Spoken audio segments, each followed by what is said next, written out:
A paz, você que ama servir ao Rei, servir ao Reino de Deus. Esse vídeo, tudo que vai ser colocado aqui é para você. Eu sou Denis Almeida, sou pastor, psicólogo, mestre em psicologia, escritor do livro SOS Pastores Salvem-se. Esses últimos dias foram dias bem corridos, muitas viagens nós realizamos, e uma dessas viagens nós fomos a Natal, e em Natal nós realizamos um tempo muito precioso, um bate-papo muito precioso com o missionário Leandro. E eu quero convidar você a desde já participar desse momento. É só você dar continuidade a esse vídeo, que vai ser bem interessante. Deus abençoe a sua vida. A paz, você que ama servir ao Senhor, servir no ministério, servir como pastor, como líder, missionário, evangelista. Hoje eu estou aqui com uma figura assim, encantadora, uma pessoa que eu amo de graça. É o Leandro, missionário Leandro. Eu estou agora, neste momento aqui, na sede da Aleph. A sede da Aleph, a gente vai falar um pouquinho, nós estamos em Felipe Camarão, no bairro do município de Natal. E ele recentemente me presenteou e está lançando este livro aqui, ó, Revitalizando a Igreja e Sua Liderança. E ele é um autor de um capítulo aqui muito interessante que quando eu pude perceber, eu falei assim, não, tem que ser falado a respeito desse capítulo em um desses nossos bate-papos. Então, não saia daí, porque vale a pena você ficar e ouvir sobre a revitalização das igrejas e da vida pastoral. Aí continua, porque aí tem a vinheta. Eu estou esperando passar a vinheta.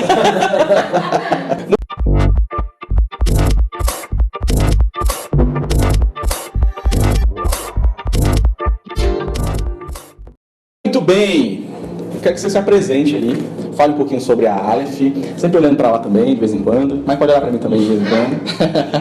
Olá, sou o Leandro, sou missionário, tenho o privilégio de servir na liderança da Missão Aleph, uma organização que começou aqui em Dejantar, no bairro de Felipe Camarão, em Natal, e que hoje tem atuado em vários outros lugares e regiões do Brasil. Amém. Inclusive, hoje, no dia dessa gravação, nós vamos estar falando sobre vida e ministérios saudáveis, daqui a pouco, para vários pastores aqui. Mas depois a gente conversa melhor sobre isso aí. Querido, eu fiquei muito feliz, sério, de verdade, assim, em ouvir. Nós tivemos aqui um tempinho de conversa sobre esse capítulo. O livro em si ele é muito rico, mas esse capítulo aqui que ele é o autor. Ele poderia estar falando sobre todos os outros, mas esse aqui é muito interessante. E fala sobre uma pesquisa que ele fez aqui em Felipe Camarão a respeito, sabe de quê? De morte de igrejas. Eu lembro, inclusive, Leandro, tem uma aula, acho que não me engano, é a aula 8, tá por aqui em cima, aqui no card aqui. Essa aula 8, ela fala sobre como o pastor pode encolher a sua igreja. E eu vou tratar especificamente sobre a saúde, mas não é só isso que faz um pastor encolher ou matar a igreja, ou como aconteceu aqui. Me diga um pouquinho sobre isso. Esse livro nasceu de uma preocupação nossa, associada à razão que levou à criação da Aleph. Cerca de 15 anos atrás, algumas pesquisas mostraram que esse bairro ele concentrava o segundo maior número de igrejas da cidade e os piores desafios urbanos, sociais. O bairro com mais violência, com mais mortalidade de jovens por arma de fogo, com mais abuso sexual de crianças, drogas. E isso suscitou uma pergunta: por que tem tanta igreja, mas essa realidade não muda, essa realidade não é transformada? E ao longo dos anos, a Aleph nasceu como uma organização que busca mobilizar as igrejas da periferia, em lugares como esse, para trabalharem juntas na missão transformadora nesses lugares. Porém, ao longo dos anos, a gente continuou trabalhando com pesquisadores e algumas outras pesquisas foram lançando luz a essa realidade. Por que tantas igrejas, em lugares tão desafiadores, não mudam a realidade em que elas estão inseridas? E duas pesquisas foram muito importantes. Uma delas foi o mapeamento da presença das igrejas no bairro ao longo de 10 anos, e que nós percebemos que, ao longo de 10 anos, 139 igrejas foram estabelecidas ou plantadas. E dessas 139, 38 morreram ou se mudaram. E dessas, apenas 5 venceram a barreira dos 5 anos. Todas as demais morreram ou se mudaram antes dos 5 anos. Deixa eu entender aqui. De 139 igrejas, elas morreram em período... 38 igrejas morreram no período de 10 anos. Isso. Ou se mudaram. Ou se mudaram. E apenas 5? Apenas 5 dessas que morreram venceram a barreira dos 5 anos. Ah, entendi. Então, 33 morreram antes de fazer 5 anos. Então, você tem uma estimativa de qual é a população aqui? 70 mil habitantes, aproximadamente. Nossa. E aí eu vejo aqui também que você aponta algumas possibilidades de ter acontecido. São possibilidades ou são certezas? Não, eles morreram por causa disso. A gente começou a perceber em pesquisa e em contato com as igrejas algumas razões.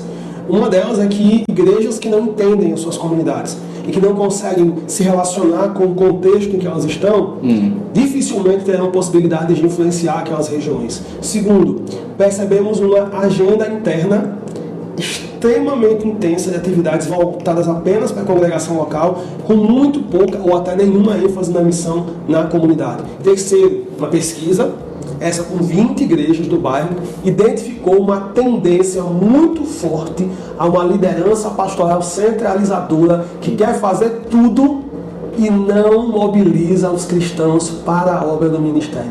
E isso é muito sério, Denis, porque isso é exatamente o oposto do que a Bíblia diz que é o papel do líder. O papel do líder, de acordo com Efésios 4, 11 a 13, é equipar todo o povo para a obra do ministério e não fazer a obra do ministério sozinho. Então há líderes que estão morrendo também e com isso perdendo a paixão e matando outras pessoas. E isso é a minha temática mais propriamente dita. E na sensibilização, né, de mostrar para os pastores, e isso também é dito no livro SOS Pastores, Salvem-se, sobre essa excessiva atividade que é provocadora de estresse, onde aponta que 75%, aqui só a estatística aqui, né, que está quase aulas de estatística, mas que aponta que 75% dos pastores que relataram que estão com algum tipo de problema, né, o transtorno, sintoma mental, né, no caso, né, transtorno mental, 75% é provocado pelo estresse.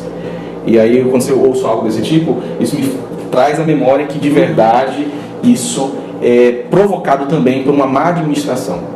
Um mau entendimento, alguém disse para eles, alguém ensinaram para os pastores que tem que abarcar tudo. É o problema do Moisés antes de Jétro, né? Eu vou resolver tudo, vai ser tudo assim, e aí depois a gente percebe como foi muito instrutivo, né? A visão de Jétro, que assim, a gente olha assim para hoje, é muito claro, muito lógico, muito, isso aí eu sabia. É que nem um ovo de Colombo, né? Botar um ovo em pé é fácil, mas é fácil depois que alguém fez, né? Mas além desses três pontos, tem outros pontos que você consegue identificar? Tem uma experiência que me marcou muito durante a caminhada de 15 anos já aqui trabalhando nesse bairro. Em 2003, no primeiro congresso da Aleph.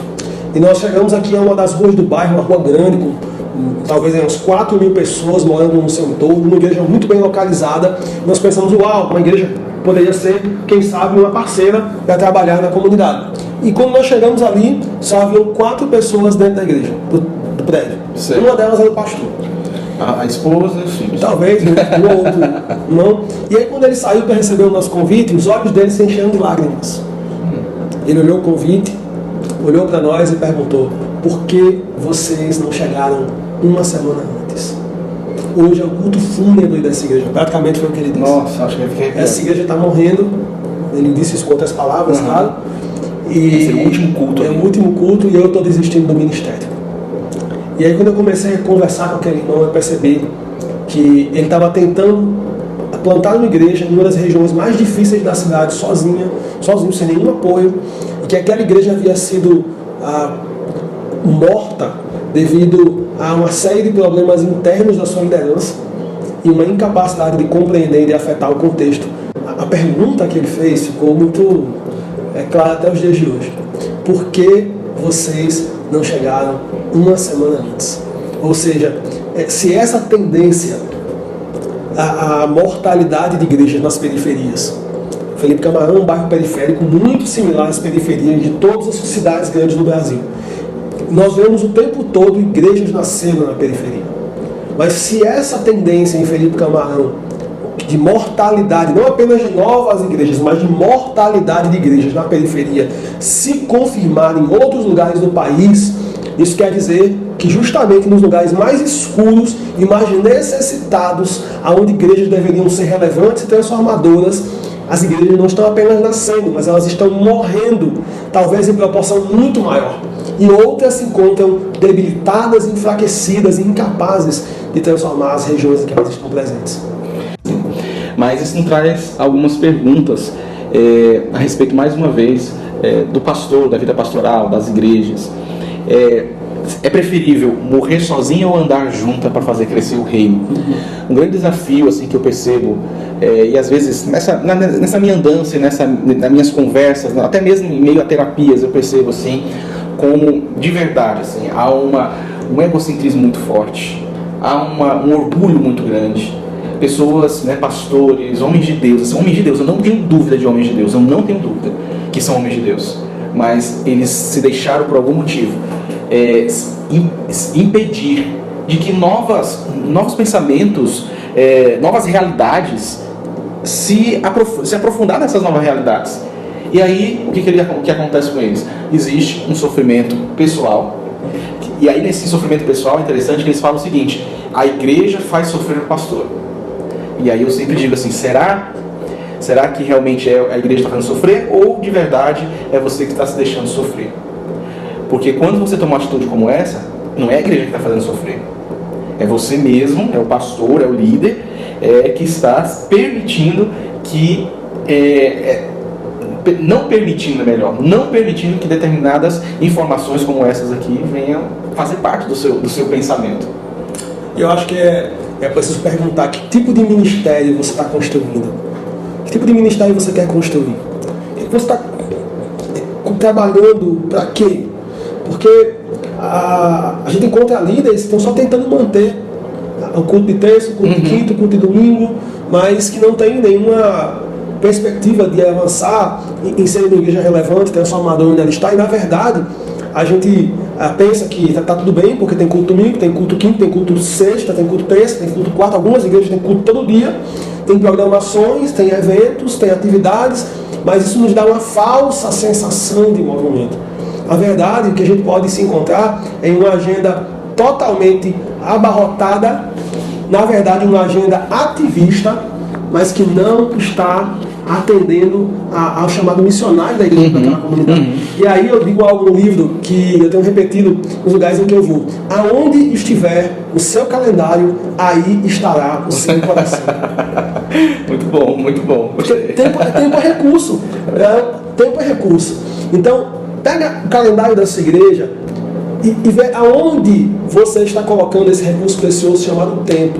Se todo o seu calendário está voltado para atividades internas da congregação, com uma ou outra atividade externa ali ao longo do ano, talvez o coração nosso como líder e talvez o coração da igreja pode estar simplesmente na sobrevivência, na autossustentação. E aí eu cito nesse livro uma pesquisa feita pelo pioneiro de missões urbanas, autor daquele livro do Cidade de Deus, Cidade de Satanás, o Robert Lincoln, e ele fez uma pesquisa com 29 igrejas nos 5 continentes, igrejas que estavam sendo revitalizadas. E ele percebeu uma característica em comum em todas essas igrejas: elas não existiam apenas para si mesmas, elas existiam para a missão de Deus no mundo, e elas tinham estruturas muito bem desenvolvidas para equipar todos os crentes para participarem da missão de Deus no mundo. E o Robert Lincoln, ele vai ser profético, porque ele escreveu isso na época de 90, e ele vai dizer que a igreja, quando ela tenta apenas se manter, apenas sobreviver, justamente é sobrevivência que escapa pelos seus dedos. E ele fala que aquela palavra de Jesus: negue-se a si mesmo e siga-me, é para o crente individualmente, mas também é para a igreja. Aliás, Denis, talvez essa seja a maior ordem missionária de Jesus. E não só a grande comissão, mas essa ordem: negue-se a si mesmo e siga-me, porque Jesus está ativamente em missão no mundo.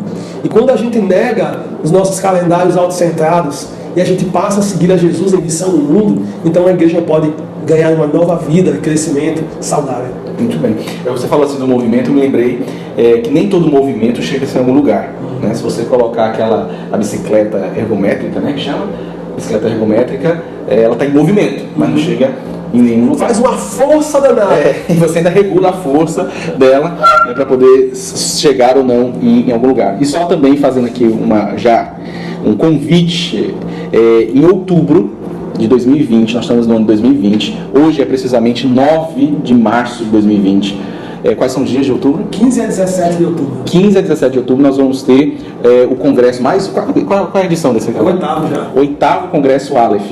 Vai ser aqui mesmo? Vai ser em Natal. Lá na Igreja Nazarena? Ainda estamos definindo o local, mas será aqui em Natal. Vai ser em Natal novamente. E, inclusive, hoje à tarde, eles estavam já conversando com um dos preletores, né, que vai estar aqui. Quem são alguns nomes que você já tem aí? A gente está divulgando aos poucos, mas um deles, a gente não divulgou ainda o nome, ele é de Nova York, trabalha com missão urbana, é escritor, não dá para você pensar cidade, Nova York, livros, você vai pensando... Pesquisa no Google aí para saber quem é. Mas... Antônio Carlos Costa também vai estar conosco, Sérgio Lira, vários irmãos muito queridos.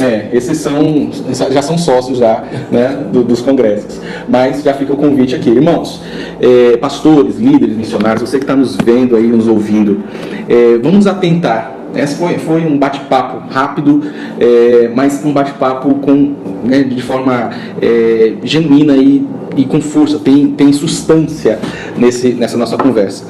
Mais uma vez, eu vou deixar no link aqui da descrição o site para poder você adquirir esse livro, Revitalizando a Igreja e Sua Liderança. Tem vários coautores aqui, então o Leandro, o Marcos Mendes, o Renildo Diniz e o Valtense Oliveira, é isso? São os organizadores. Os organizadores. Tem mais escritores aqui? Tem mais autores, inclusive o pós-fácil é escrito pelo Ronaldo Midori e o prefácio pelo Jorge Henrique Barro, dois missiólogos muito respeitados aqui no nosso país. Sobre esse livro, Denis, algo muito importante é que há pastores que eles não têm 30 anos de ministério, eles não têm 15 anos de ministério, eles têm um ano repetido 15 vezes, repetido 30 vezes. Isso é forte, viu?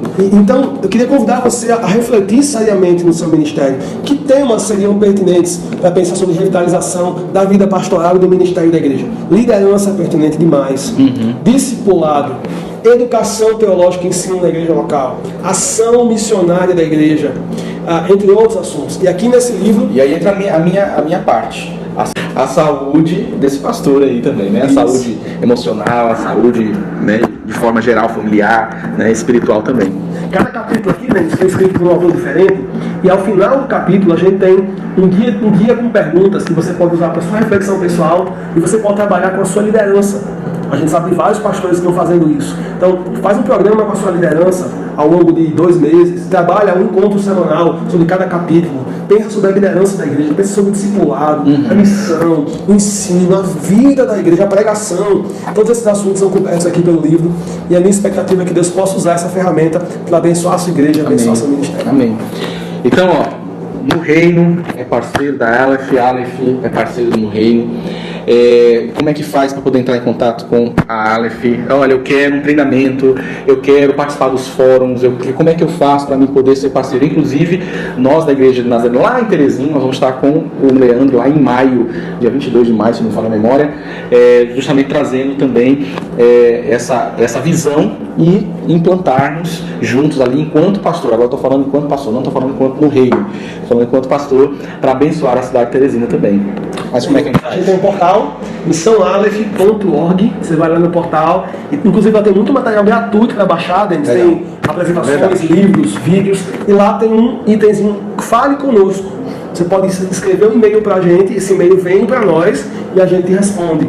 Tem 9 redes da Aleph espalhadas por alguns lugares do Brasil. Talvez tenha uma na sua cidade, tem uma perto de você. E essas redes promovem encontros periodicamente, treinamentos, fóruns. Então você pode participar desse movimento com a gente. Muito bem, estamos encerrando esse bate-papo aqui, muito bom.